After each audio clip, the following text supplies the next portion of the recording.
এ তুঙ্গা পড়লা নি কেন? হাই রে, এরকমও হয় তো? তাহলে কি একদম লাগিবনি?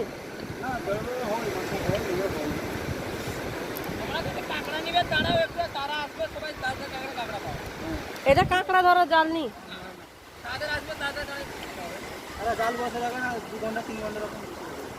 তোমরা এটা ক ঘন্টা বসেছিলে?